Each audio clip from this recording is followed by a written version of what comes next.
Okay, we're starting a new series in the Gospel of Luke, chapter 16, and we're looking at the entire chapter. If I'm not mistaken, we'll find out how far we go as we get into it.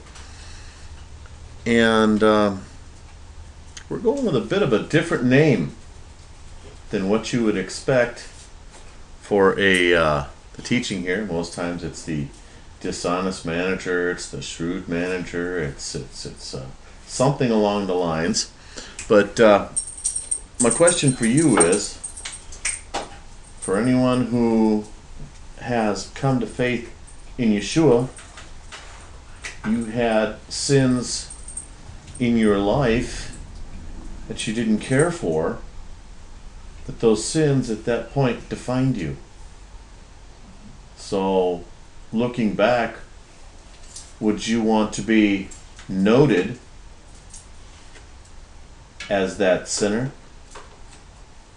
Or would you want to be noted as redeemed? Would you want to be noted as a member of the kingdom of heaven, or a sinner of this world? So even in the title, there's a bit of a lesson. This is not the teaching in and of itself, but there's a lot going on here. This is by far and away the most misunderstood parable in the Bible. It's not only misunderstood, it is taught in ways that just boggle the mind. I mean, the commentators looked at this, a number of them couldn't believe what Yeshua would actually be saying here, and they had to come up with ways to reconcile it, or some just said, no, he really is saying that, then try and make sense out of that. Gang, if you're in the business of interpretation and you're looking at something, and you're also in the business of teaching or writing or some sort of presentation, and you find that you cannot explain this to where the Ruach HaKodesh resonates within you, that you got it right, leave it alone. You're much better off until God, through the Holy Spirit, opens the meaning up to you.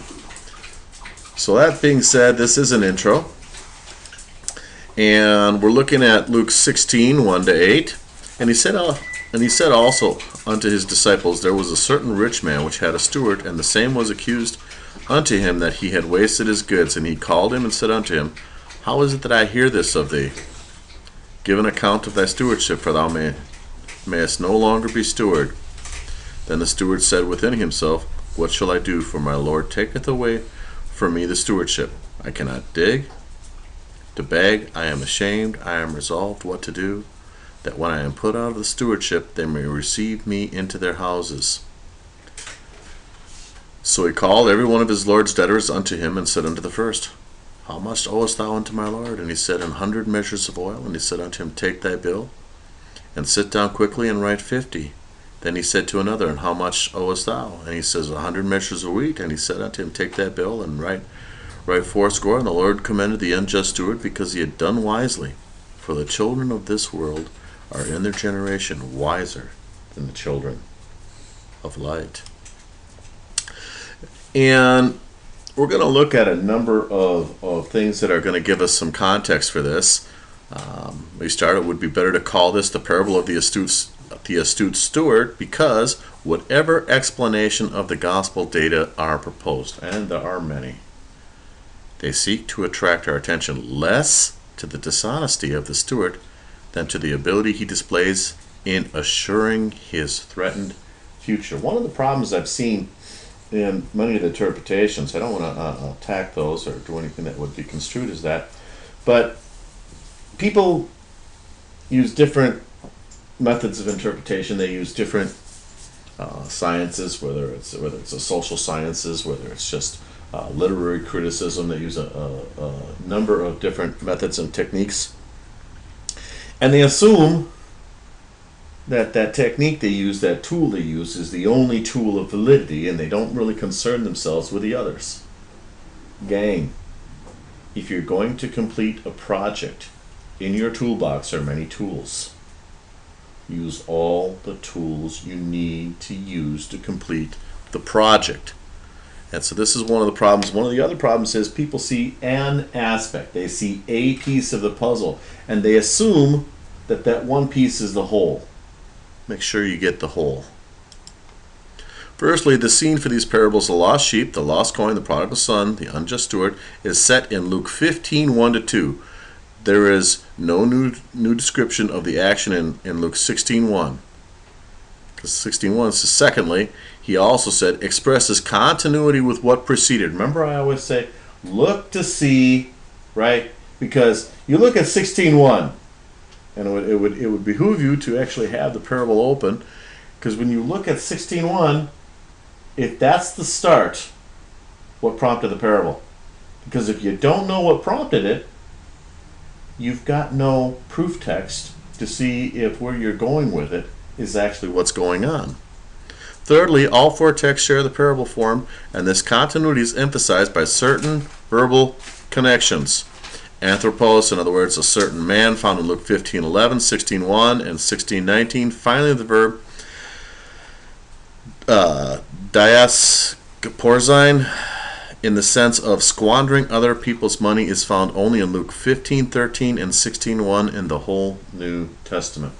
And I'm not going to, at least in this teaching, this might be something fun to do throughout the week, is to have Luke 15 open, look at the parable of what is commonly called the prodigal son, and look at this first parable in Luke 16 and see how many comparisons back and forth you can make to how one relates to the other. Get out your concordance. Get out, your Strongs. Have some Bible dictionaries so you can look up some words and go back and forth and see, just on a simple level, how many comparisons you can make. It'll actually surprise you. And according to the phrase, who had a manager, the Greek oikonomos was often, but not necessarily, a slave born in the household. This is something to consider. I'm not going to play my hand just yet to say whether it was or wasn't, but I'm introducing it as a thought to consider. The Hebrew for this was ben bayit, a son of the house. We see this in Genesis 15:3. Or Yelid bayit, born of the house, in Genesis 14:14, who was especially trained and tested in the supervision of a farm estate. The same household manager is sometimes translated as steward. He was often a slave, as we've seen in our Luke 12 study in verse 12:42, who managed the household for a master. Master, the word for kyrios, or the master of the household. In this case, the rich man of verse 1 is also the master of verses 3, 5, and 8. The feudal system obtained in Jerusalem a very strong hold at the very earliest time, and while the prophet's ideal was everyone under his fig tree and vine, the idea that everyone's making enough to have their own place and sustain themselves, he said that was a never realized ideal. The small farmer was a tenant and seldom an owner. Even when he was an owner, he was too poor to be independent. Borrowing was and is very common in Israel, and a debt is seldom paid in money. That's the important thing to see. But almost always in produce from the farm. A class of fairly wealthy people live upon the income derived from advancing money to farmers. As a rule, they belong to powerful families that ensures the return of their capital with interest. Lending without the backing of a strong family would be a hazardous business. While the employer gives the credit necessary, the steward makes the bargain as to the amount of interest that is to be paid and the time of the payment. This is all information that will come into play as we get further into Luke 16.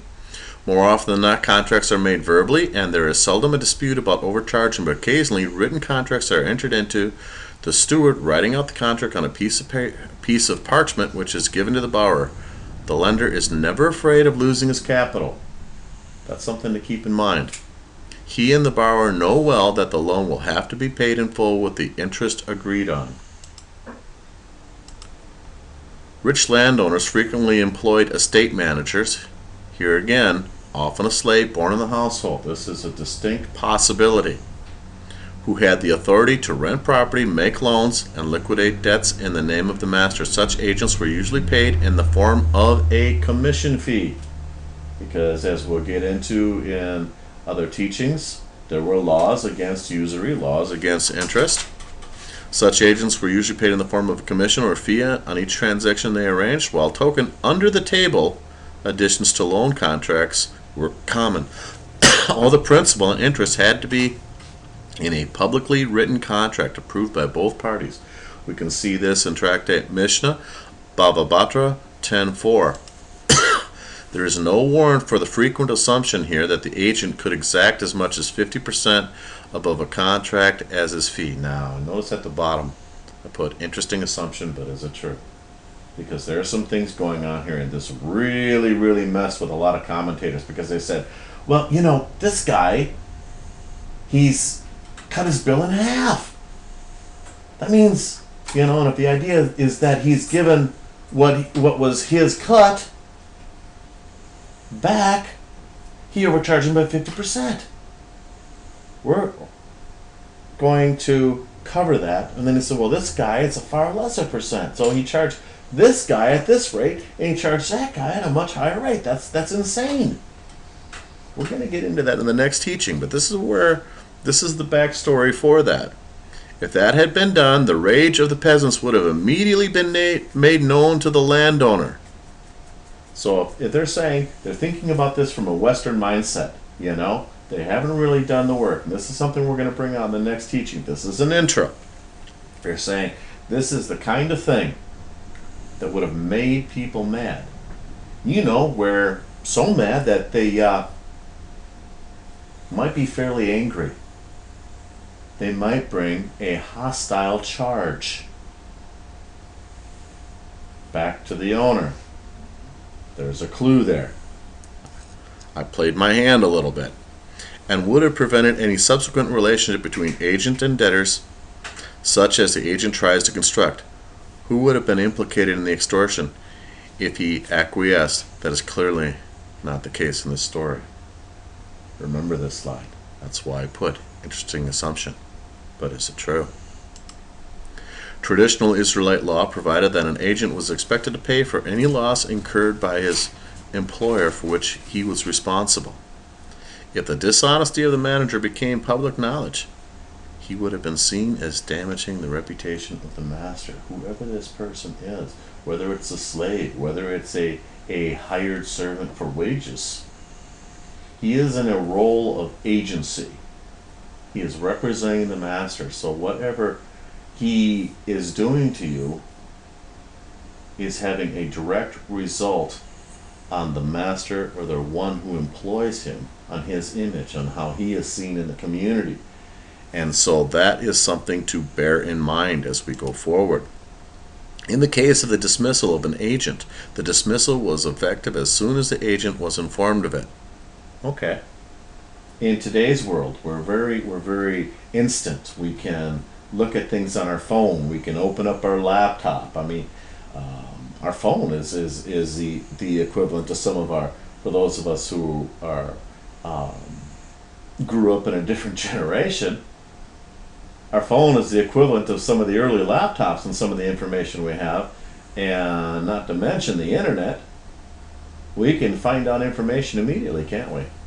Someone resigns from office, we know immediately. We don't have to wait for village for news to travel by horse or buggy or whatever it is. It's instantly. It's known instantly. Not so much in the time of Yeshua. News doesn't travel as fast. You can be dismissed immediately, but that doesn't mean everybody knows you've been dismissed. News takes a little longer to travel. And from that time forward, nothing the agent did was binding on the person who employed him. The plan worked out by this manager thus had to be enacted before the word of his dismissal got back to the village. His haste in carrying out the plan is noted in verse 6.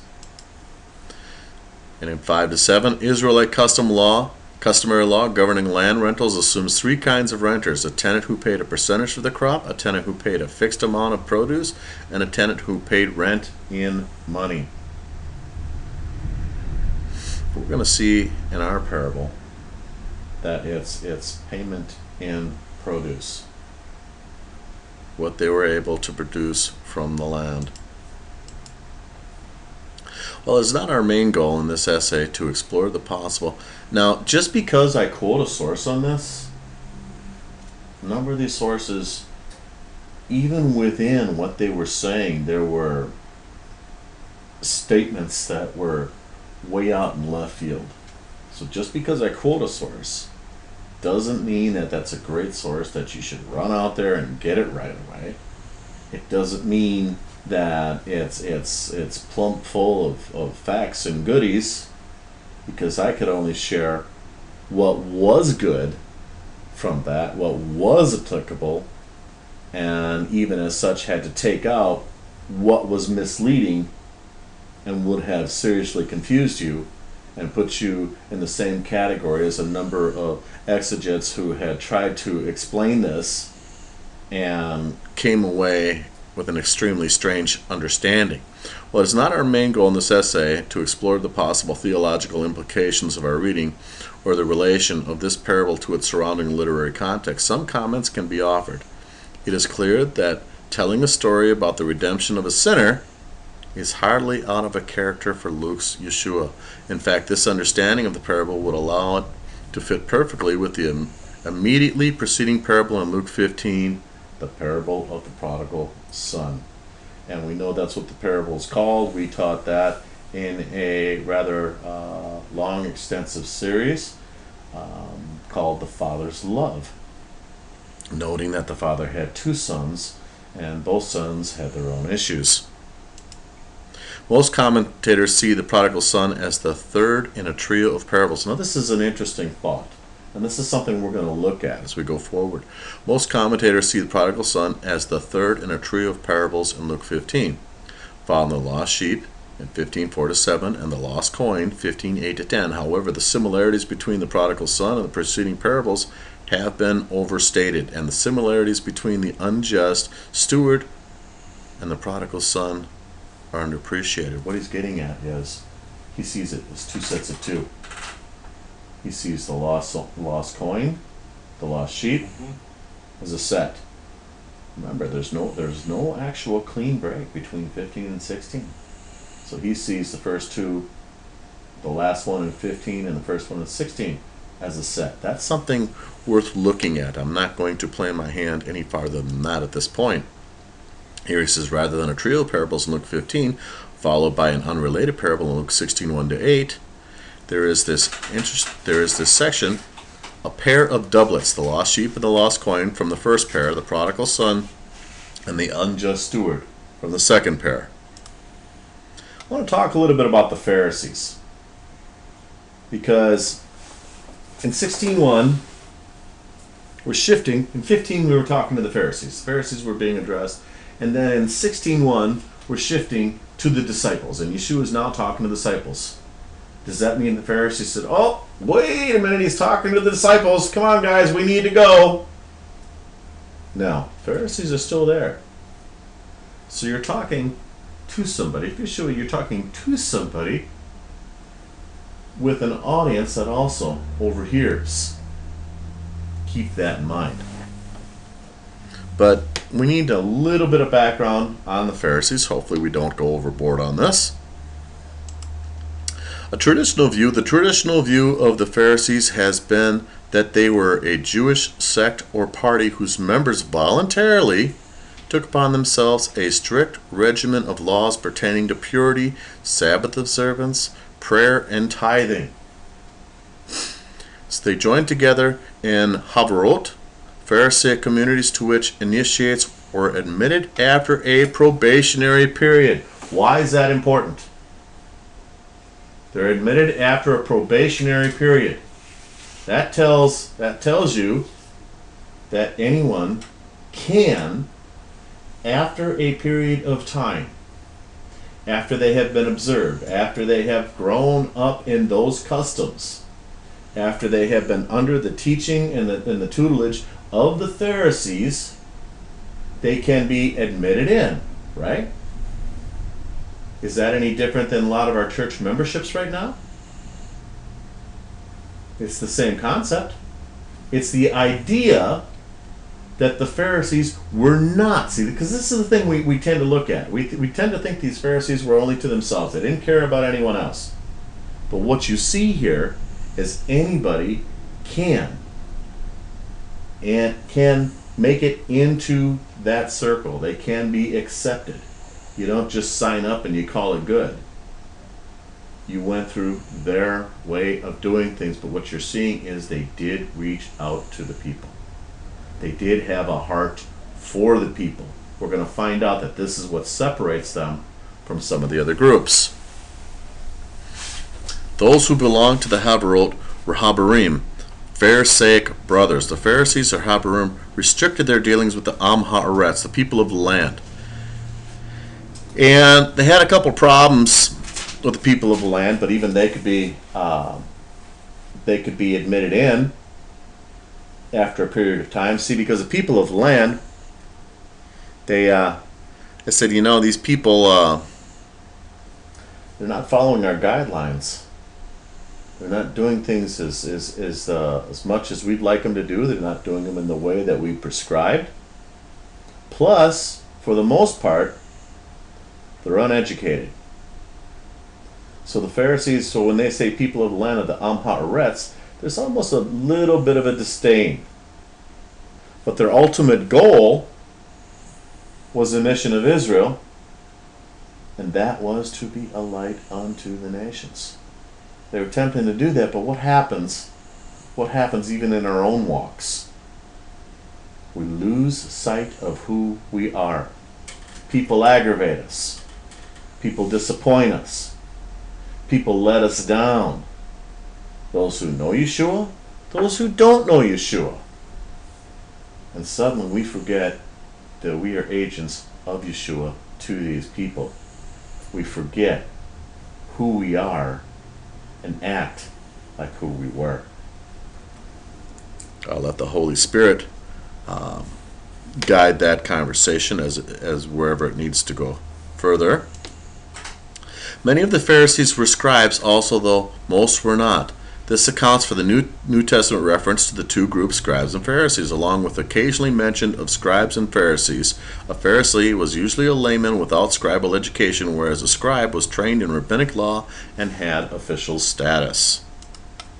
The Pharisees and scribes observed and perpetuated an oral tradition of laws handed down from the former teachers and wise men of Israel. Now, the idea behind it was, if you looked at a commandment, you might look at Numbers 15:37 to 41, and it tells you to wear a tzitzit, right? Okay. By looking at that and doing nothing but following what's written, get 10 people together and say, okay, using nothing you've seen out of anybody else's example, come up with how to maintain that commandment. Come up with how to do it on the corners of your garments. Your chances of coming up with 10 different ideas on how that's to be carried out are quite possible. A number of commandments, they're given in the literal, but can have different applications to a number of people and how they'll determine that. What I'm getting at is, every group, whether they like it or not, our Travers Herford, in his book on the Pharisees, shows that even the Sadducees, who were more into the literal word, in effect, had their own oral Torah. Even we, in many of our Christian churches, we teach that the law is dead. And we say, it's done away with, it's fulfilled. Even in our commandments of Yeshua, we have an oral interpretation, don't we? Even if you try and follow those exactly. What I'm saying is, it's impossible to have instructions of God without also having some form of oral Torah. Yeshua himself taught on it. He talked about the spirit of the law as opposed to the letter of the law. As we go on to say, by gathering into harot by strict observance of scribal halakha. Halakha was the way in which you should walk. Those were the idea of how you carried out those instructions pertaining to purity, fasting, tithing, prayer, and by separating from the unclean. The Pharisees sought to fulfill the injunction of Leviticus 11:44 and Exodus 19:6. This is interesting because this plays into what Paul is going to talk about later. To be a what?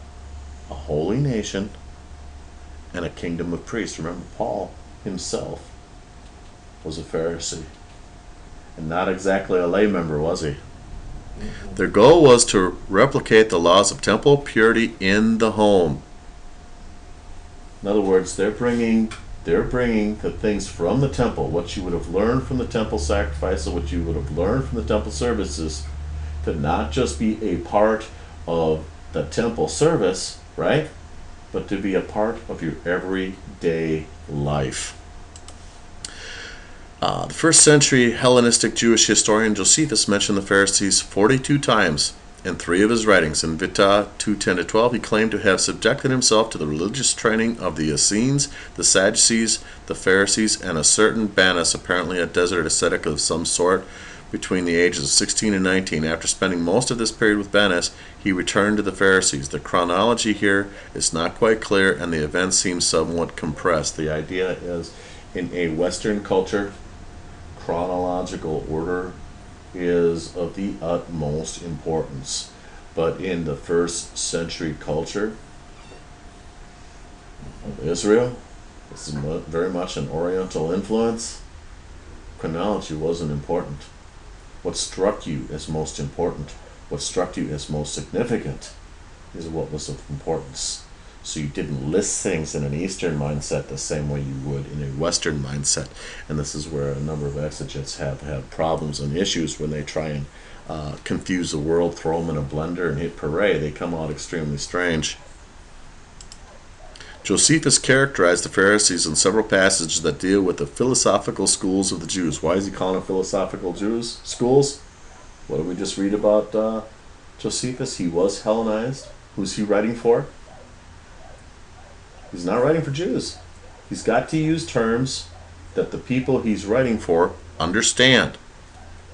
They were the leading sect whose views were so influential that all forms, and this is amazing. This shows you the scope of the Pharisees, because we try and have such a delineation between the Pharisees and the Sadducees that we go, the Pharisees were here, the Sadducees were here, and never the two should meet. But it says here they were the leading sect whose views were so influential that all forms of prayer and religious service were performed in conformity with them. Even the Sadducees conformed in certain respects to Pharisaic practice, for otherwise the masses would not tolerate them.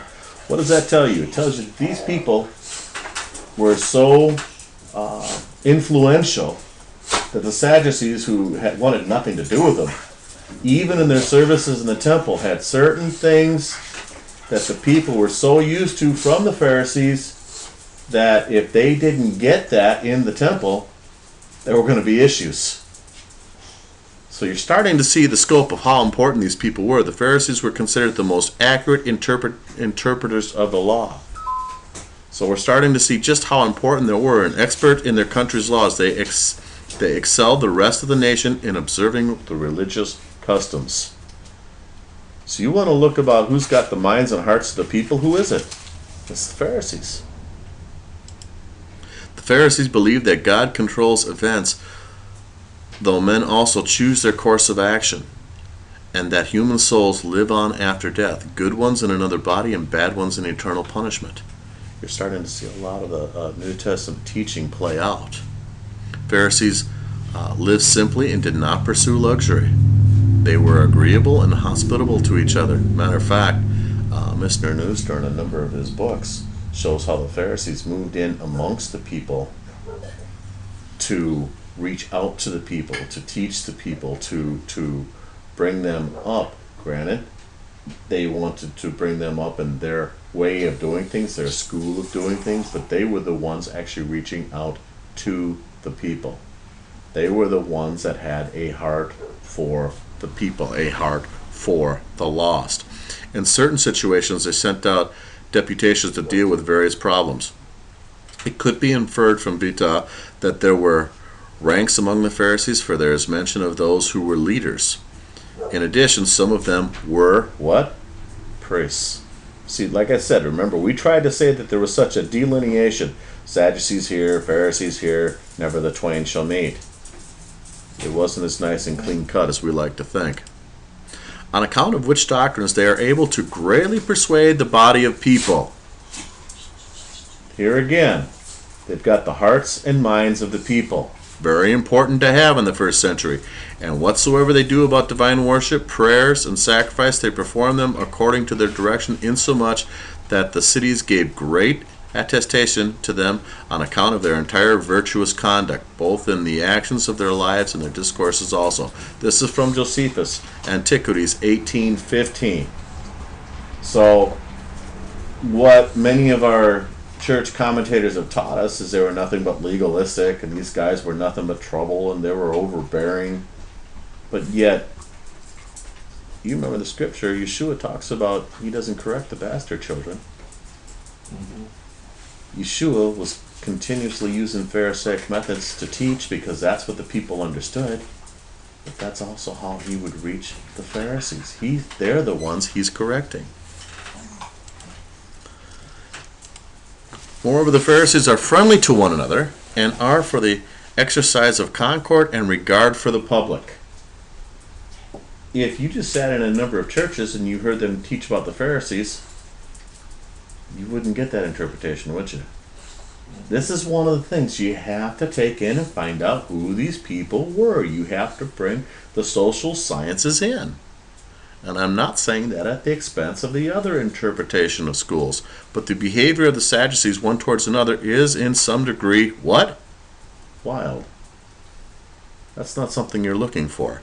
And their conversation with those that are of their own party is as barbarous as if they were strangers to them. This is Josephus. He spent time with all these groups. And this is what I had to say concerning the philosophic sects among the Jews. War 2, 166. That is, the Pharisees paid attention to the part of the law that says to love God and the neighbor. These passages in Josephus do not precisely describe inner motive, but their general thrust is relevant. Josephus is claiming that the Pharisees were good and kind and that their devotion to God was admired. We should also recall the depth of that devotion while we summarize above the willingness to die rather than be false to what they believed. These are people who had a very, very good heart. They had the best of intentions. I have often talked about religion, and God has given me a slightly different interpretation or a slightly elongated definition. It is the idea that we are rejecting the power of the hands of God in favor of the power in the hands of men, all the while claiming it is the power of the hands of God. In every asset of anything that has ever called itself a denomination, a religious movement, this has happened. The Pharisees are no different. Their faults fall in line with many of our faults, and we will see, and I'm making this known now. We forget who we are, and we relate to who we were in the world, and forget who we are in the Lord. Antiquities of the Jews, 13, 297 to 1098. What I would now explain is this, that the Pharisees have delivered to the people a great many observances by succession from their fathers, which were not written in the law of Moses.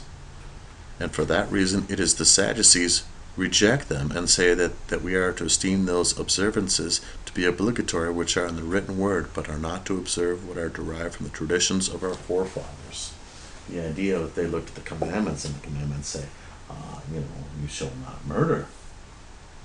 And we all have an idea what murder is, but the Pharisees would say, but what if this happens? And then they'd say, okay, well, we've got to, figure out what that means within the context of that commandment. And then they would come to another fence post and say, well, what if this happens? And they got to define that. Another Pharisee says, well, what if you get angry at your brother, and now violence is coming? Oh, no.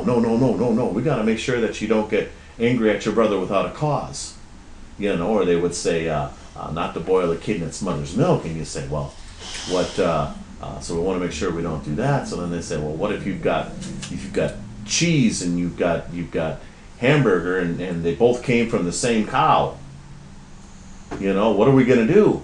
I said, well, that's quite simple. Don't eat them together. Well, that had nothing to do with the original commandment, but sooner or later, the farther you got out with these fences, Yeshua actually advocated fences. And this is something we need to remember. It is necessary, but you need to be in communion with the Ruach HaKodesh to see where it's logical, because without the Ruach HaKodesh, you'll wind up in left field. And in 298, and concerning these things, it is that great disputes and differences have arisen among them, while the Sadducees were able to persuade none but the rich, and have not the populace obsequious to them, but the Pharisees have the multitude on their side. But about these two sects, and that of the Essenes, I have treated accurately in the second book of Jewish Affairs. This is Josephus. So we're seeing who the Pharisees are, who the Sadducees are, who's reaching the people, who's got the minds and hearts of the people. Now I want to look at Luke 15. Remember we said that was the pretext. Then drew near unto him all the publicans and sinners for to hear him, and the Pharisees and scribes murmured, saying, This man receiveth sinners and eat with them. And he spoke this parable unto them, saying, see, because they're looking and they're saying, they've got their table fellowship. Remember, you can earn your way into, we covered that, you can earn your way into that inner circle. That's going to take time. But the Pharisees are saying, you can't just sit down and automatically sit down and eat with these people. You don't know if they're tithing. You don't know if they're maintaining ritual purity. You don't know if they're doing these things.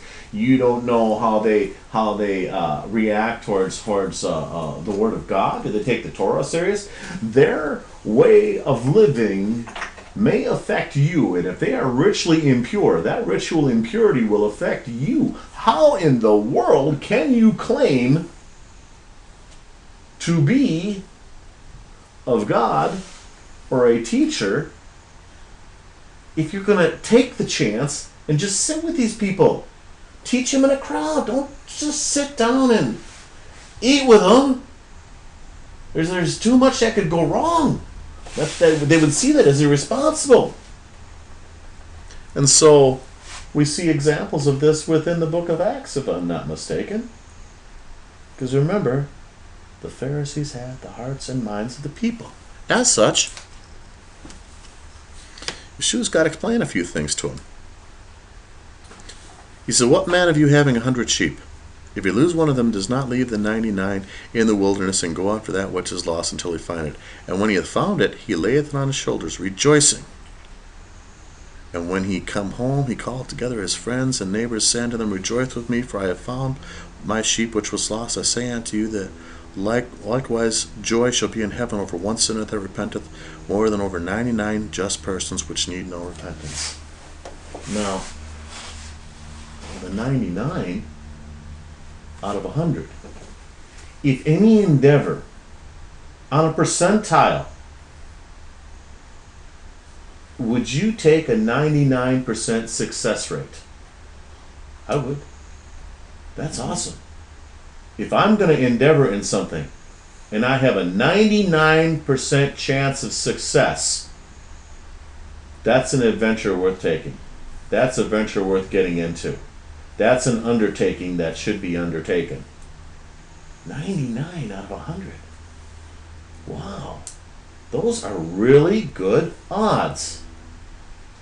Now, this is obviously dealing with somebody who has a large estate, because this would be handled by an under-shepherd. This is who the Pharisees were. Even Yeshua is going to acknowledge those under-shepherds. If you're maintaining 100, That's a huge flock. That's a huge responsibility to watch over. Somebody's got a lot of trust in you to give you that many. Usually it's 20, maybe 40, but 100? That implies a serious amount of trust that someone conferred upon you to give you 100 to watch over. Now over 100, what are the odds that something would happen to one? I mean, you don't want anything to happen to one, but I'd say that's reasonable.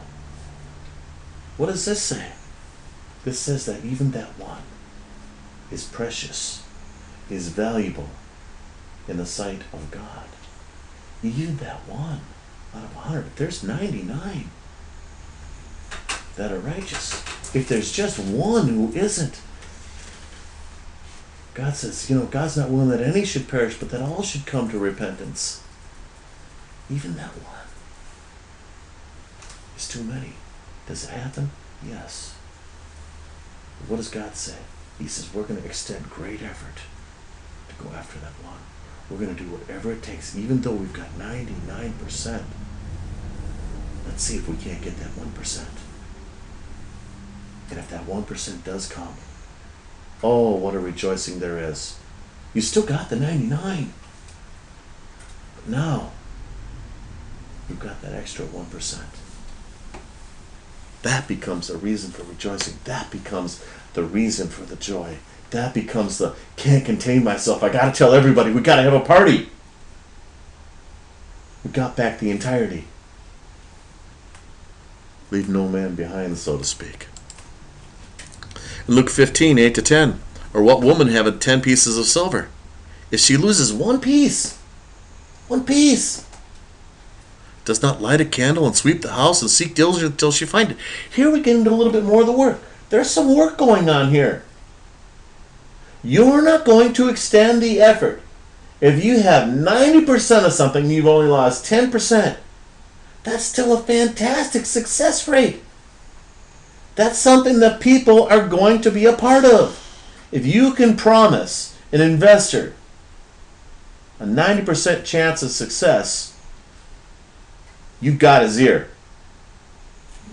If you've got a teammate in a sport and you can say, we've got a 90% chance of beating the other team with this game plan, you've got their hearts, you've got their ears, you've got their minds, you've got their attention, you've got their focus. They want to win. Nobody wants to lose. People want to succeed.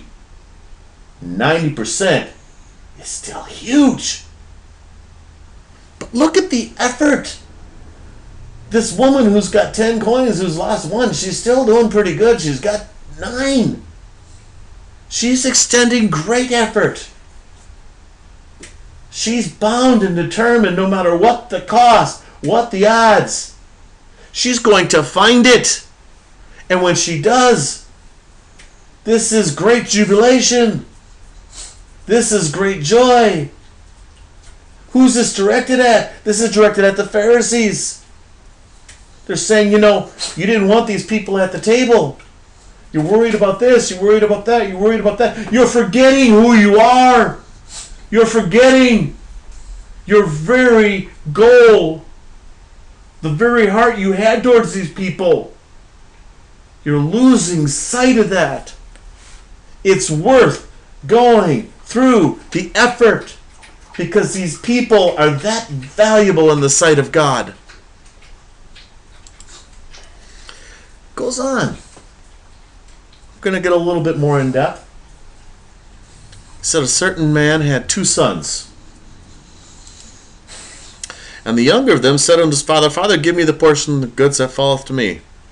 And he divided unto them his living. And not many days after, the youngest son gathered all together and took his journey into a far country, and there he wasted his substance with riotous living. The only clue I'm going to give you is that term wasted, that idea of squandered, the exact same word as in our parable.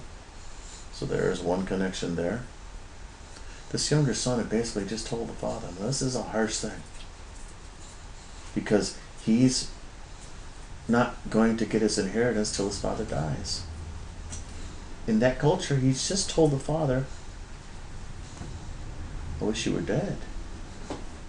That's harsh. The older brother's there. The laws of inheritance laid down in the Old Testament strictly state that in order for the younger brother to get his inheritance, the older brother must get his first. The older brother should say something. He doesn't. He knows he's going to get his inheritance first. Here, the younger guy is a problem, right? The younger brother, think of the less experienced brother, the less knowledgeable brother, is not schooled by his older, should be more experienced, should be wiser brother. Are you starting to see the picture I'm painting? You will. So then he goes out and he wastes everything on riotous living. Now I'm not going to say that this is in there, but every time I read this, I can't help but wonder.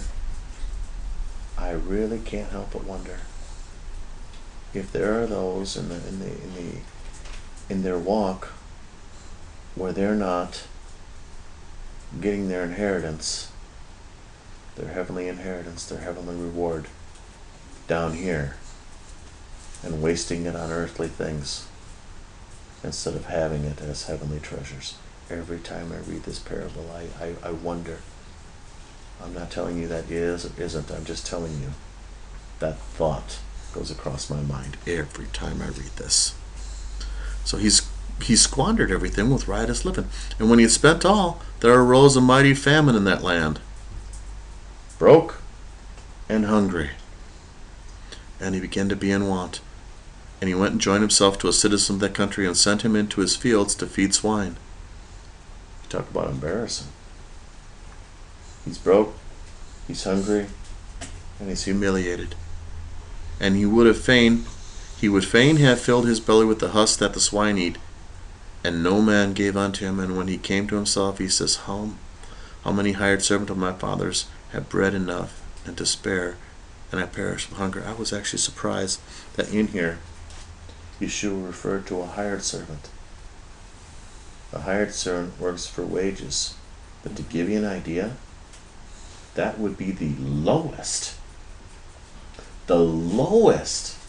position he can possibly think of to be back just with his family again.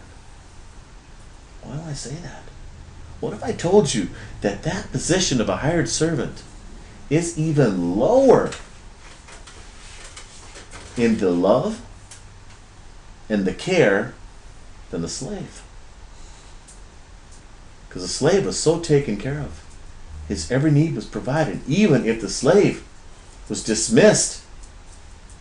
A slave was dismissed after 7 years, should he want to be dismissed. He was provided for liberally because God knew it was going to be very tough for him to make ends meet. He was treated as one of the family. The slave was treated as one of the family. The hired help was treated as a hired help. So this tells you something. You want to talk about humble and contrite? Does he want the Father's love? You better believe he does.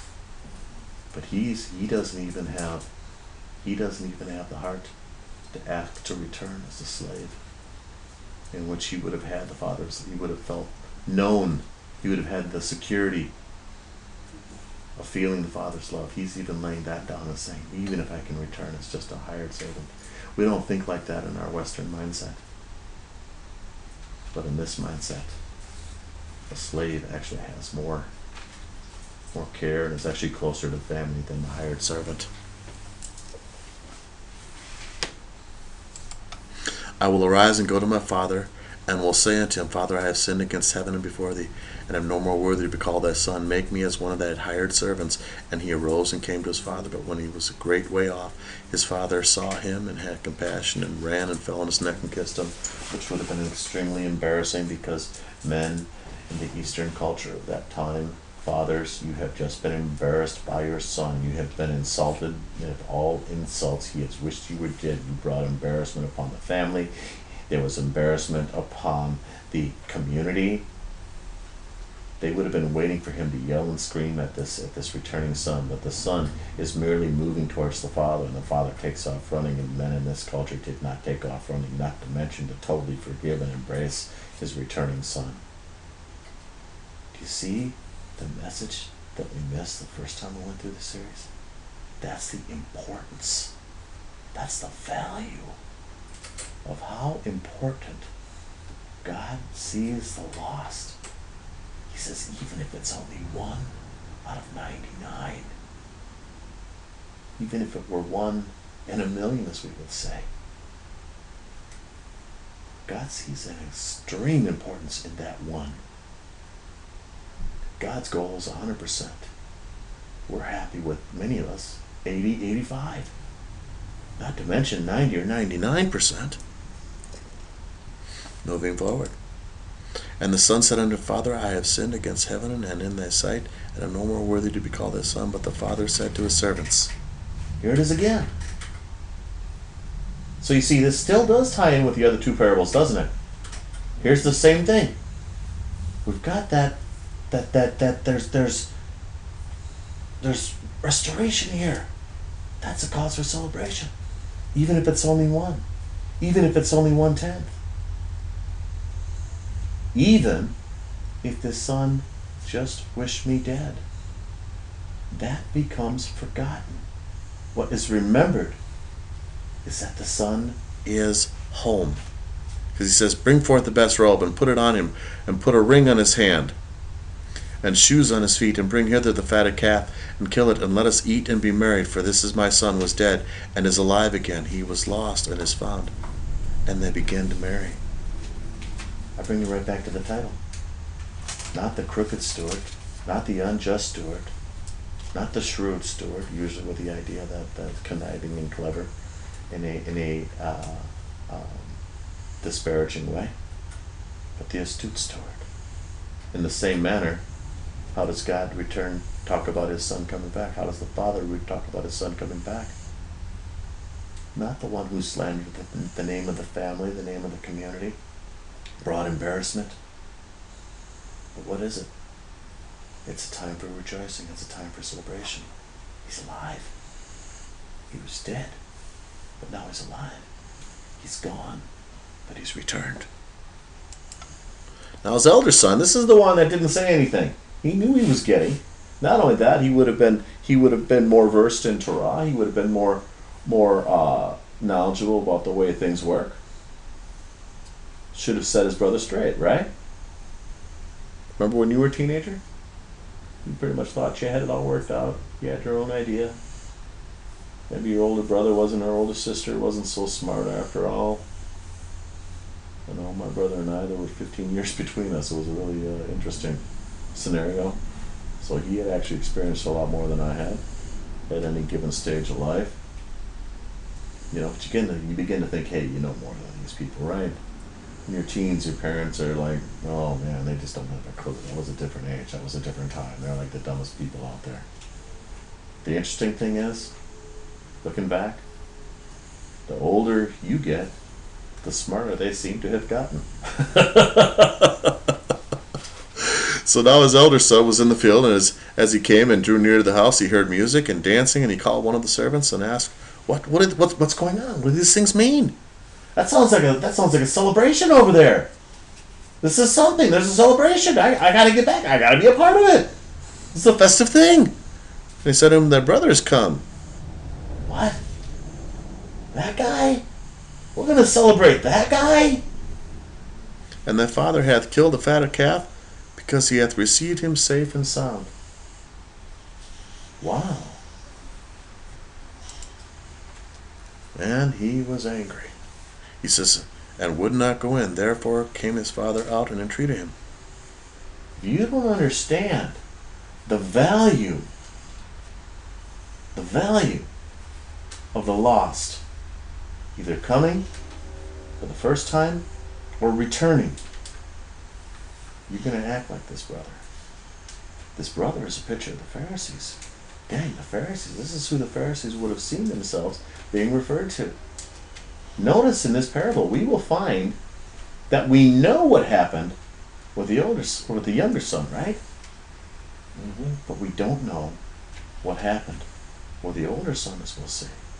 That's because this was told to the Pharisees, and we wouldn't know how each and every one of them, or as a group, how they would respond. That's why it's left open-ended.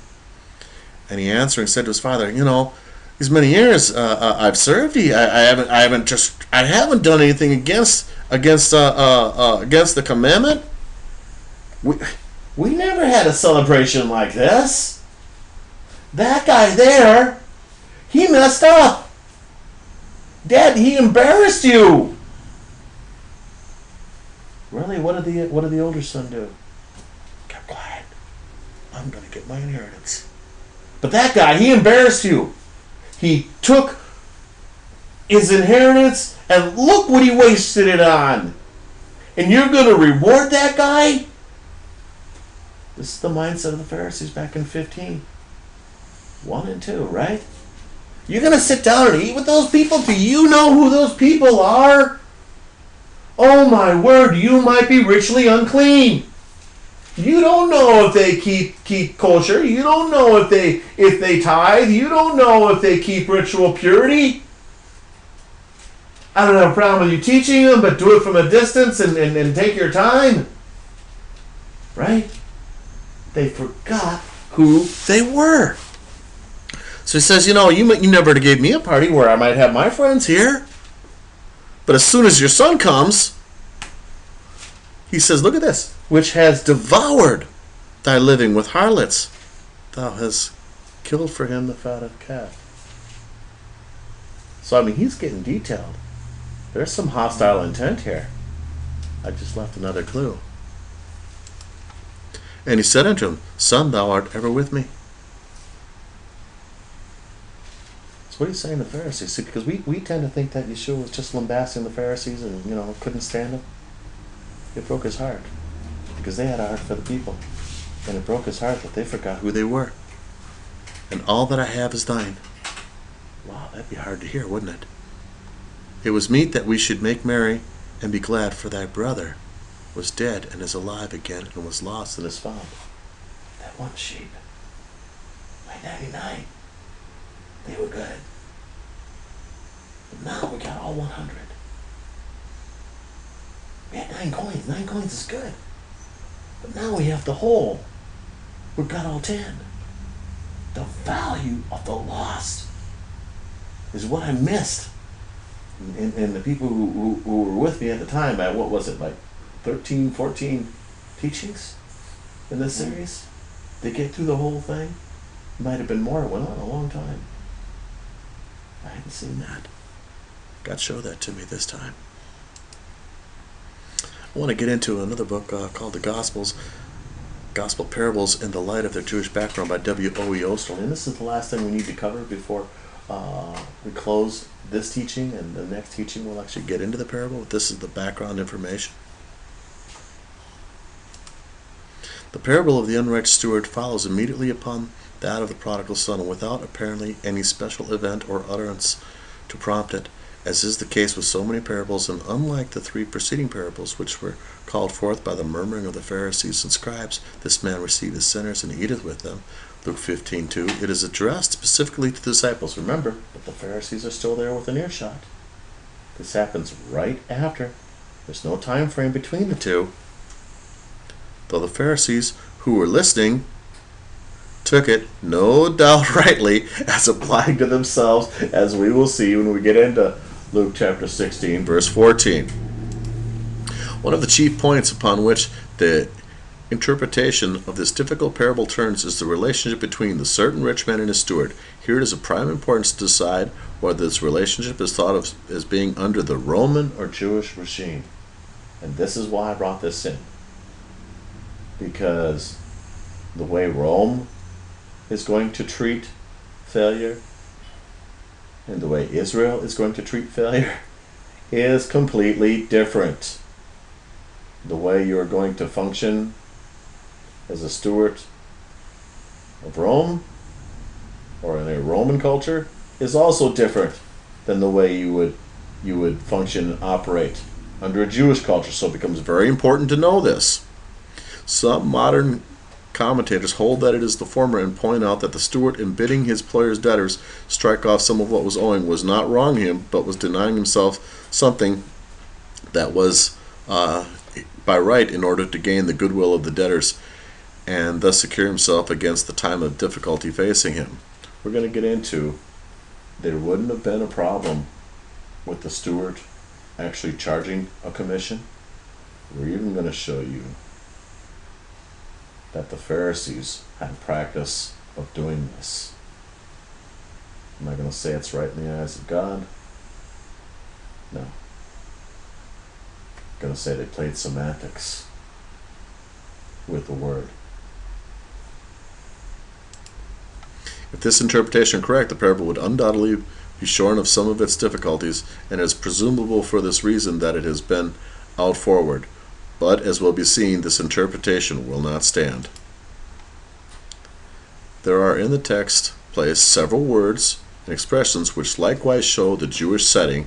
Thus, the two words used for measure, bath and kor, in verses 6 and 7 are Hebrew words for fluid and dry measures, respectively.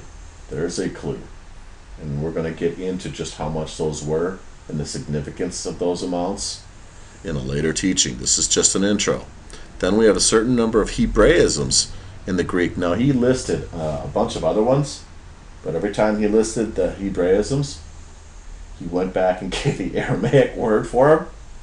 So, obviously, as much as I like Mr. Osterley, he believes that the language in first century Israel was not that of Hebrew, but was Aramaic. So we couldn't use that, but there's still plenty we can.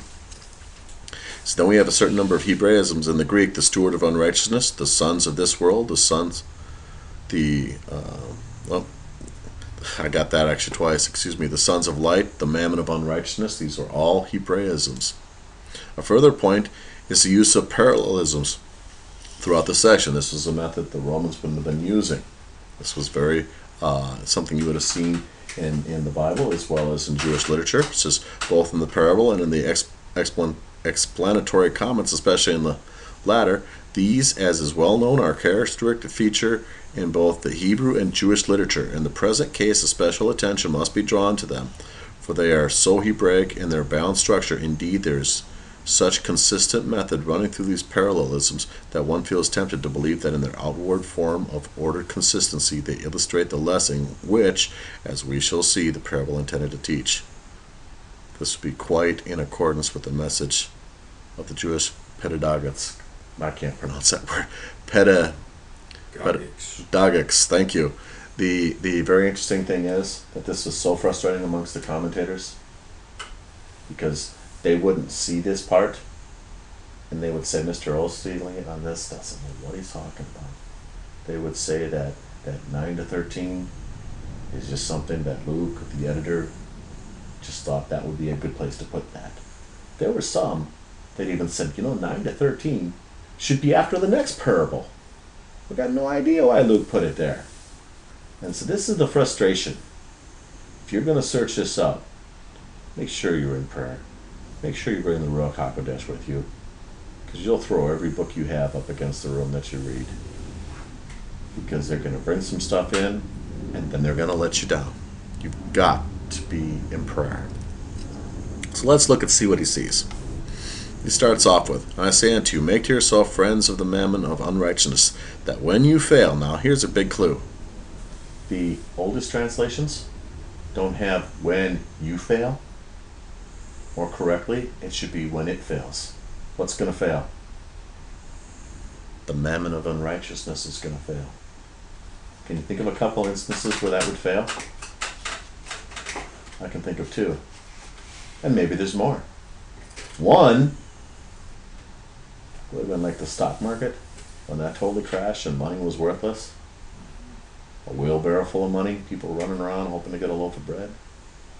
Think about that in the end times. A bag of gold for a loaf of bread. What's another time money fails? Yeshua talked about it. In the parable of what we call the rich fool. When you're dead. You've got all your money tied up in earthly things, but nothing invested towards the kingdom of heaven. Whose things shall they be now?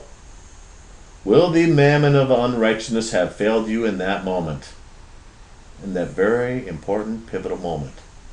The answer is yes.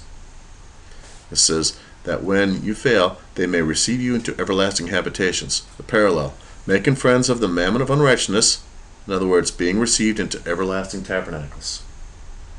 You see something like this in every one of these verses. This is amazing. He that is faithful in that which is least is also faithful in much, and he that is unjust in the least is unjust as much. We've got the theme of faithful in that which is least, faithful in that which is much. It says, if therefore you have not been faithful in the unrighteous mammon, another how much more so type of argument, who will commit you your trust to the true? Now notice this. The King James is honest. None of your translations are honest. They'll contain words that when you dig out your concordance just simply aren't in the concordance.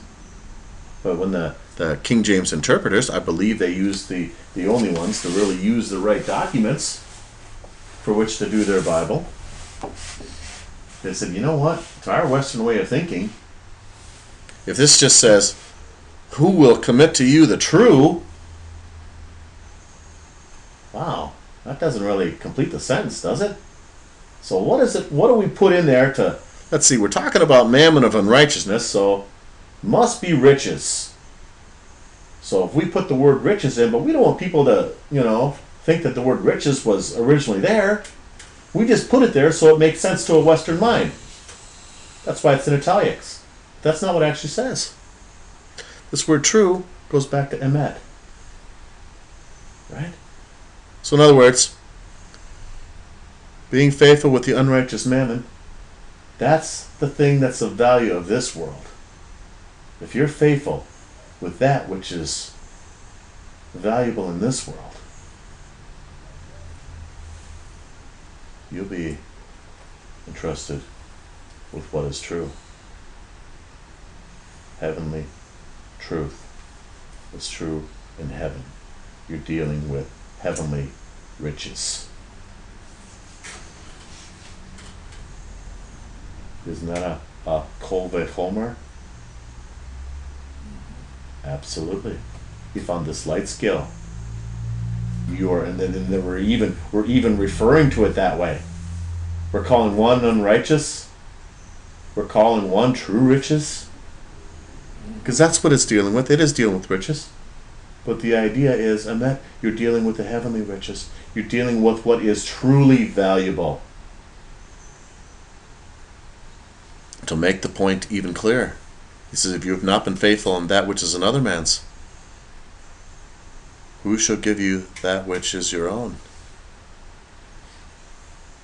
Remember the theme that I said had been going through this? Forgot who we are and living as who we were. Right? If you're born again, if you accepted Yeshua HaMashiach, you're no longer a child of this world. You simply exist here. You're passing through. You have been given a godly heritage, a godly inheritance. You're an agent of the kingdom. That is imputed to you. You didn't earn it. You couldn't earn it. Right? So it's not truly your own, but it was given to you. That which is another's, that which is your own. So in other words, if you haven't been faithful on that which is another man's, who should give you that which is your own? The conclusion to this part sums it up beautifully. No servant can serve two masters, for either he will hate the one and love the other, or he will hold to the one and despise the other. You cannot serve God and mammon. It says no man can serve two masters. He cannot serve God and mammon. It's right there. See, because people, they say, they look at what they've got and they say, well, I had plans. I had goals. What does God say? So did I. God says, I have plans for you. I was hoping you would use your resources for the plans that I had for you, not the plans that you had for you. What is that? It's forgetting who we are and going back to who we were. Shabbat Shalom.